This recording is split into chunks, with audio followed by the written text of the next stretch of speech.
아멘. 신명기 32장 15절부터 28절까지 본문입니다. 여호와께서 보시고 미워하시는 일, 여호와께서 보시고 미워하시는 일이라는 말씀의 제목입니다. 19절에 나와 있습니다. 19절 말씀 보시면 그러므로 여호와께서 보시고 미워하셨으니 그 자녀가 그를 경노하게 한 까닭이로다. 자, 여호와께서 보시고 미워하셨다 이렇게 얘기합니다. 밉다. 어떻게 우리가 이것을 이해할 수 있을까요? 미워하는 일과 싫어하는 일이 어떻게 다른가? 최근에 어떤 영상을 통해서 제가 깨달았던 개념인데요. 미워한다는 것은 잘못됐어요. 그런데 싫습니다. 근데 계속 신경이 쓰일 때 이건 이제 미워한다고 하고, 싫어한다는 것은 신경조차 쓰이지 않고 계속 싫을 때 이건 싫은 것이다. 이렇게 표현하는 구조를 보고 나름 인사이트가 있다 이런 생각을 하게 됐습니다. 오늘 본문에서 여호와께서 미워하시는 것에 대한 이야기를 합니다. 근데 이 전제가 뭐냐면 아버지와 자녀의 관계 안에서 벌어지는 일이라는 거죠. 자녀를 계속 싫어하지 않잖아요. 신경조차 안 쓰지 않지 않겠습니까? 마치 자녀가 부모의 말에 따르지 아니하여서 정말 미워, 정말 싫어, 하지만 계속 신경 쓰이는 상태. 그래서 하나님의 그 사랑이 여전히 남아있어서 이들에게 어떤 문제가 있는 것은 아닌가, 이들을 다시 가르치고 회복시켜야 되는 것은 아닌가라는 사랑을 전제로 한 좋지 않는 상태, 이걸 이제 미워하신다라는 개념으로 우리가 이 말씀을 받을 수 있을 것입니다. 자, 여호와께서 보시고 미워하시는 일이 있다는 거예요. 우리가 이것을 기억하고 하나님이 하시는 일을 다시 한번 기억하면서 말씀 가운데 나아가기를 원합니다. 가장 먼저 하는 일은 이제 버리고 업신여겼다 이런 표현을 쓰고 있는데 15절. 그런데 여수론이 기름짐에 발로 찼도다. 내가 살찌고 비대하고 윤택함에 자기를 지으신 하나님을 버리고 자기를 구원하신 반석을 업신여겼도다. 업신여겼다라는 표현이 참 맞는 우리말로 표현할 때 좋은 말이다라는 생각이 듭니다. 업신여기다. 없다라고 여기다는 거죠. 하나님이 안 계시다. 항상 하나님은 우리와 함께 가시고 우리는 하나님의 자녀이고 하나님과 관계를 맺어 있는 상태입니다. 그래서 하나님께서 우리를 먹이시고 입히시고 가르치신단 말이죠. 그럼 앞으로 어떻게 살아가야 되느냐? 그와 교제해야 되겠죠. 하나님과 교제하고 하나님과 대화하고 하나님께 묻고 답하는, 그렇게 교통하는 자가 되는 것이 하나님께서 이스라엘 백성들을 자녀로 삼으신 목적입니다. 부모님들 이제 추석이 다가오고 있는데 부모님들에게 있어서 가장 기뻐하시는 선물은 어떤 것인지 아세요? 부모님들이 가장 좋아하시는 선물, 그거는 자녀 그 자체잖아요. 찾아와서 나랑 같이 밥 먹고 나랑 같이 이야기하고 어떻게 살았는지, 힘든 일은 없었는지. 그래서 자녀 그 자체가 선물이지, 자녀가 건네주는 어떤 것은 그냥 어떤 상징일 뿐이지 그 자체는 아니지 않겠습니까? 자, 자녀들이 찾아왔을 때 이렇게 같이 만나서 눈 맞추고 같이 식사를 하고 이야기를 나누는 것을 부모된 입장에서 가장 좋은 선물이 되는 것처럼, 하나님께서도 우리에게 바라고 원하시는 것은 하나님을 찾고 그를 구하고 그와 교통하며 대화하는 모습이 될 것입니다. 그래서 하나님께서 우리 가운데 모든 것들을 차려주시죠. 마치 돌아온 둘째 아들이 아버지 집에 왔을 때 아버지가 잔치를 베풀고 가락지를 끼고 옷을 입혀주는 것과 똑같습니다. 그럼 그 다음에 이제 뭘 해야 되느냐? 아버지와 대화해야 되겠죠. 아버지와 함께 산책을 하고 대화하고 이야기하고, 이걸 이제 성경에서는 교통하다. 그래서 이 교통하는 존재를 교회라고 한다. 그래서 우리가 하나님의 거룩한 백성으로 부르심을 입으면 자녀가 성도, 거룩한 자다라고 부르게 되는 것이고, 이 거룩한 자가 하는 일은 하나님과 교통하는 일입니다. 자, 그걸 이제 교통하는 일을 성경에서는 하늘에 사다리가 닿아서 천사가 오르락 내리락 하는 것, 또는 성전에 들어갔다 나왔다 하는 표현, 창고에 들어가서 나오기도 하고 드나들다라는 표현을 하고 있는 것입니다. 그러니까 아버지 하나님과 성전에 들어가서 이야기하고 그분의 뜻이 무엇인가를 함께 나누는, 그래서 우리가 하나님의 자녀인 것을 기억하며 그와 교통하는 존재가 되는 것이 하나님께서 자녀들로 부르셔서 구원하시는 궁극적인 목적입니다. 그래서 이제 축도할 때 맨 마지막에 성령 하나님으로 말미암아 교통하게 하시다, 이런 표현이 나오는데 이게 교회가 되게 하시다라는 것입니다. 교회는 이제 모임이나 건물이나 이런 걸로 설명하기도 합니다만 궁극적인 것은 교통하는 존재가 되었다라는 거예요. 자, 이걸 원한단 말이죠. 그런데 자, 배가 부르고 등이 따뜻하고 옷을 입어요. 그러면 대화를 해야 되는데 그렇지 않고 마치 없는 것처럼 여기다. 이 모든 것들을 하신 일이 하나님이 하신 일인데 그렇지 않았던 것처럼 이미 하나님께서 채워주시고 베풀어 주셨는데 그것이 나에게 없었던 것처럼 할 때 이걸 하나님께서 뭐라고 하냐? 미워하신다는 거죠. 나랑 안 놀아주고 나랑 얘기 안 하고 자기의 목도리 방으로 휙 들어가거든요. 자녀들 그렇잖아요. 배고파 그러고 집에 와서 그래 맛있는 거 차려야 돼. 밥 먹고 훅 들어가 버리고 안 나오잖아요. 얼굴도 보고 싶고 어떻게 살았는지 궁금하고 아프지는 않는지 뭐 시험은 잘 봤는지 뭐 맛있는 걸 먹었는지. 근데 이제 그렇게 되면 이제 서운해한단 말이죠. 이런 개념으로 우리가 미워하다의 개념을 이해해야 되지 않을까. 왜냐하면 모세가 이제 노래를 불러서 그 노래를 하나님께서 기뻐하시는 노래로 지어서 불렀는데 그 내용의 전제가 뭐냐면 아버지와 자녀, 아들과의 관계에 관한 이야기로 이걸 풀어내고 있기 때문에 하나님께서 이스라엘 백성들을 어떻게 바라보시는가 그 시선을 따라가야 우리가 실족하지 않게 될 것입니다. 그래서 우리가 늘 기억할 때 하나님께서 우리에게 베푸신 은혜를 잊지 아니하고 이 모든 것들을 행하신 분이 하나님이심을 기억하는 것. 자, 이것이 하나님을 기쁘시게 하는 일이 될 것입니다. 그 다음에는 이제 하나님이 아닌 것으로 채우는 것. 21절. 그들이 하나님이 아닌 것으로 내 질투를 일으키며 허무한 것으로 내 진노를 일으켰으니 나도 백성이 아닌 자로 그들에게 시기가 나게 하며 어리석은 민족으로 그들의 분노를 일으키리로다. 자, 하나님이 미워하시는 것 중에 하나가 뭐냐면 하나님이 아닌 것으로 교통하는 것. 이렇게 이제 우리가 이해할 수 있을 것입니다. 하나님이 아닌 것이 어떤 것이 있을까? 17절에 보면 이렇게 나왔습니다. 그들은 하나님께 제사하지 아니하고 귀신들에게 하였으니 곧 그들이 알지 못하던 신들 근래에 들어온 새로운 신들 너희의 조상들이 두려워하지 아니하던 것들이로다. 자, 하나님의 것이 아닌 것들. 그러니까 하나님께서 우리 가운데 가르쳐 주신 진리, 생명, 하나님의 속성을 나타내는 그 성품들을 나타내는 것들이 아닌 것. 그런 것들 쫓고 나아가는 것을 가리키고 있는 말입니다. 이 말이 좀 어려운데 이제 우리 가운데 적용을 해서 어떻게 하면 이게 좀 이해가 될까 생각을 해보다가 요즘에 이제 하나님과 교통하기보다 또는 하나님이 주시는 가족, 하나님이 주신 어떤 선생님, 하나님이 주신 어떤 관계들과 소통하기보다 그 자리에 새롭게 들어온 다른 것들이 자리를 잡고 있구나라는 생각을 하게 됐습니다. 그 대표적인 것을 생각해 보니까 그게 뭐냐면 핸드폰 바라보는 시간이 더 많은 것 같다 이래요. 어제도 이제 아이와 이제 있는데 아이가 계속 핸드폰만 있으니까 옆에서 물어보면 질문과 대답이 되게 단답이잖아요. 길게 얘기하지 않고. 그래서 식당에 갔는데 식당에 가서 식사를 하고 대화를 하기보다는 이제 핸드폰만 보고 있다는 거다. 커피를 마시러 갔는데 대화를 하기보다 핸드폰만 보고 있거나 집에 있는데 식사가 끝난 자리에 이제 각자 자기 방에 들어가서 자기가 보고 싶은 거 보고 핸드폰 있다고 하면 가족이지만 소통이 없는 상태이잖아요.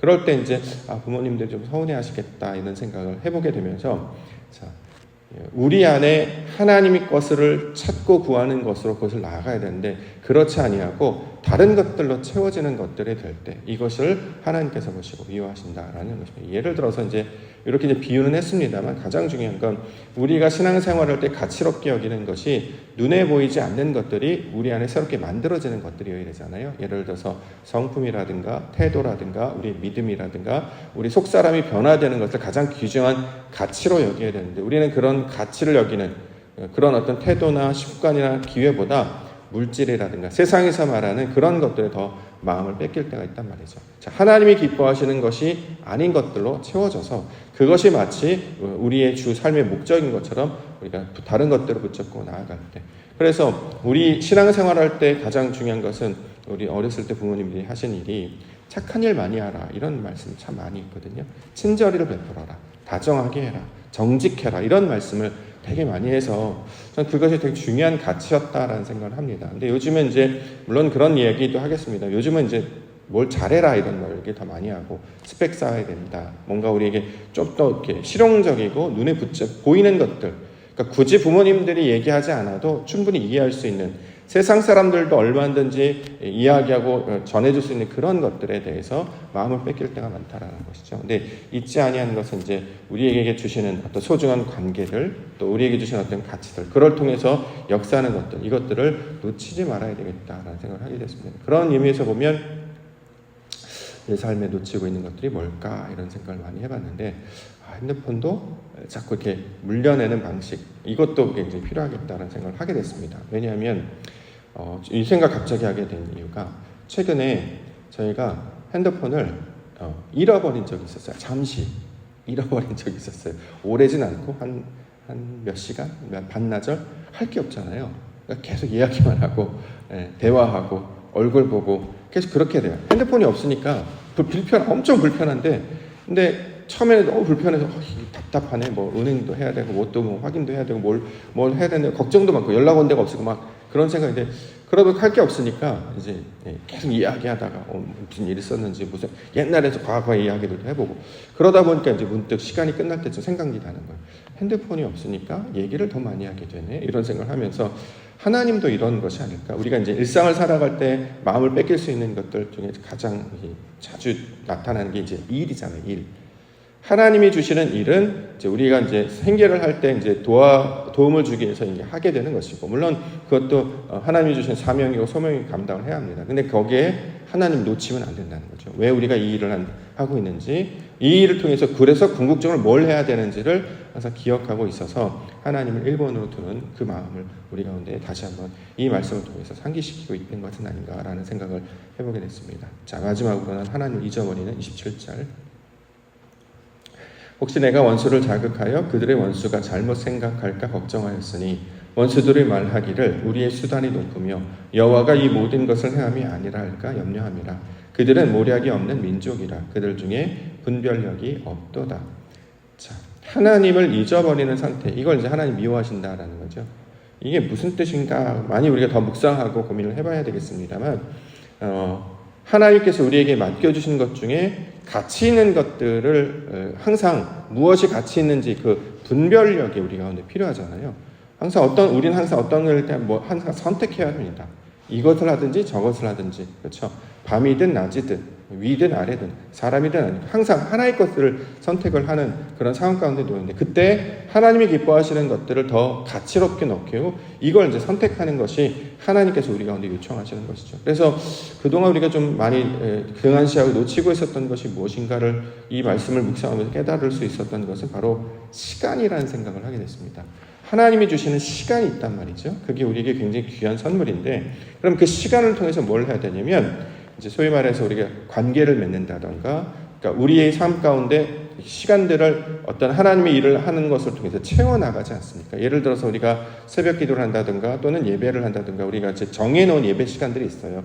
이걸 잘 감당하려고 하는 것은 이 시간들을 주셨기 때문에 그것을 하나님의 것으로 이렇게 채워낸단 말이죠. 주님 주신 기회잖아요. 그래서 그 안에 이 시간들만큼은 하나님과의 내가 소통하는 시간을 만들겠어. 다른 때는 다른 일을 하지만 하나님께서 주시는 첫 시간 또 우리가 함께 정해놓은 이 시간에는 우리가 함께 모여서 하나님을 생각하고 말씀을 붙잡고 함께 찬양하고 기도하죠. 이 시간을 우리가 붙잡고 우리가 기억해내지 않습니까? 마치 사진을 찍는 것처럼 찰칵하면서 그 시간을 우리가 잡아낸단 말이죠.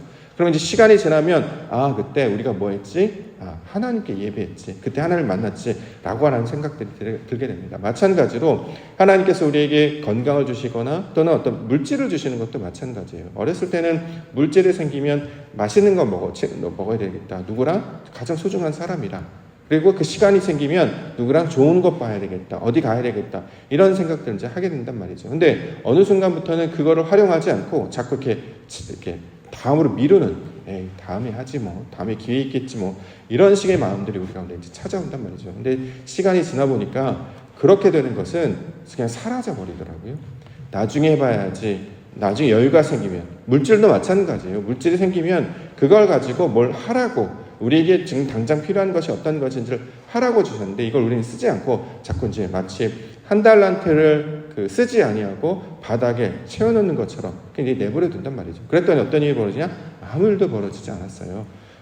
하나님이 주시는 것들을 5달란트로 여기고 2달란트로 여기고 그것을 가지고 하나님이 기뻐하시는 일로 쓰려고 할 때 그것을 하나님을 만나고 하나님이 기뻐하시는 일로 쓰려고 할 때 이것이 가치 있는 일이 될 것이고 이것이 바로 분별력이 있는 백성의 내용이 될 것입니다. 그러므로 기독교인들을 가만히 바라보면 공통적인 특징이 뭐냐면 되게 부지런하다라는 거예요. 하나님이 주시는 것을 받기 때문이죠. 늘 있는 것이 아니라 주님께서 주시는 일로 받기 때문에 굉장히 성실하고 부지런함이 그들의 삶 가운데 녹아있는 것은 이를 통해서 하나님을 기쁘시게 하는 일로 이 말씀을 붙잡고 있기 때문입니다.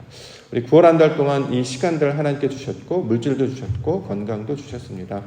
그 가운데 잘 감당했던 순간들도 있었고 그냥 흘려보냈던 시간들도 있었구나라는 생각을 해보게 되는데, 다시 맞이하는 우리가 10월달 이때는 하나님이 주신 것으로 받아들여서 누군가 만나야 될 기회가 있다면 기쁨으로, 감사함으로, 적극적으로 우리가 그것을 소중하게 여기며 해야 될 것이고, 또 누군가 만나자라고 하면 그걸 이제 딴 데로 미루거나 그러지 말고 또 그런 일이 일어날 기회는 없는 것이거든요. 그럴 기회가 생기면 또 마음을 가지고 모이기에 힘쓰고, 또 그렇게 그 가운데서 우리 하나님이 주신 은혜를 생각하는 시간이 되면 좋겠다라는 생각을 해보게 됐습니다.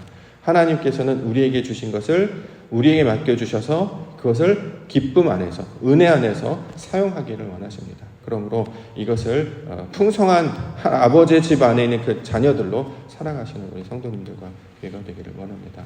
어렸을 때 조금 궁핍하게 있다 보니까 아끼는 게 이제 몸에 뱄어요.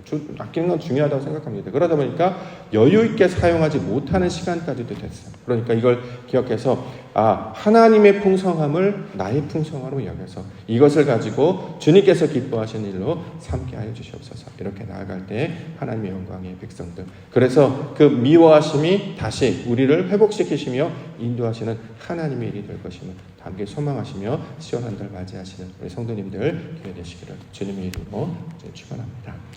기도하겠습니다.